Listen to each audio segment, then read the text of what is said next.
นี่นะทุกคนมาดูกันอีกด้วยอันนี้อกหักอุ้ยแต่งงานอกหักแล้วแต่งงานแล้วก็มีลูกอกหักด้วยอกหักแต่งงาน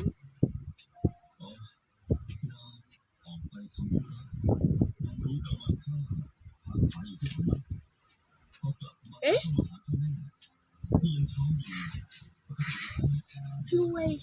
อกหักแต่งงานมีลูก